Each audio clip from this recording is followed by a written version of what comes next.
Today, I'll be covering the gamification functionality in the Axis Learning Management System, and specifically, using badges to award your users for certain achievements.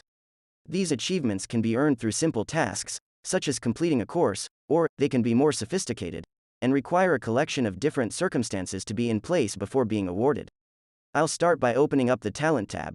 Then, I'll select Badges and manage them. Here is a list of all the badges that are already inside my system. Here, at the bottom of this list, I'll click on the Add button to add a new badge. The first thing we need to enter is the badge title. This is how the badge represents itself in the system, for both the admin as well as the user. Next, I need to select an icon for the badge. If you notice, up here, I can actually upload my own image if I wanted to. But for this example, I'm just going to use this image. The next thing I'm going to do is give the badge a description. This is a good place to describe how the badge can be earned, so that users who want to earn this badge can read the description to understand what they will need to do to get the badge. I'm going to go ahead and enter the description. This last section is where we select how this badge is able to be awarded. The first option is very easy to understand. When a user completes a specific course, award them the badge. For example, I could assign this badge to a specific course only. And then, assign another badge the next course, etc. Basically, have one badge for every course. Alternatively, if I wanted this badge to be awarded when a user completes their first course, I would check every course here. Basically, a user needs to complete just one of these courses, not all of them.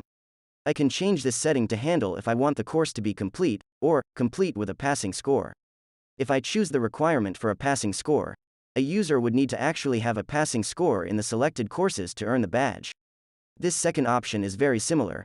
After a user earns a certification, award them this badge. I'm going to skip the third option for a moment, and instead, talk about manually assigning badges. Badges cannot be awarded manually to users unless this option is checked. Keep in mind, if you manually award a badge, there is no automatic mechanism for knowing why you did so. Going back to the third option, the ability to award a badge for an automation. This is a highly configurable option, and involves setting up automations. I'm going to show you some examples. So, let me toggle that option on, and then save my changes. Automations is a broad topic in itself. For this example, I'm going to talk about using a course automation for this badge. So I'll open up one of my courses, and then click the Automation Event Triggers tile. I'm going to start with a simple one for right now. Award this badge when a user passes a specific quiz. So I'll go to the selection dropdown, and pick which quiz the user needs to pass. Then I'll scroll to the bottom, and choose the badge, here. Because I'm working with automations, I can be much more specific in when to award this badge. For example, maybe, I only want to award this badge to employees in the production department. So, I'll scroll back up, and modify the rule to only include the production employees.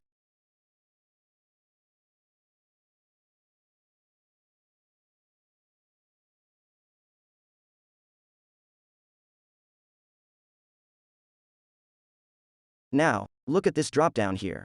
I am going to change it to System Variable. And just like that, I've opened up an entirely new set of user data I can compare against. If I click this button here, I can see all the system variables available. These include data the system itself tracks about a user, and also any custom system variables you set. I'll select the perfect score option. So this particular item is basically checking to see if a user has achieved a perfect score on at least one course. So now, the awarding criteria for this badge has gone from something very simple, complete a quiz, into something much more specific, award this badge to a production employee who has completed at least one course with a perfect score when they first passed the fire prevention quiz. And that's all there is to creating some badges.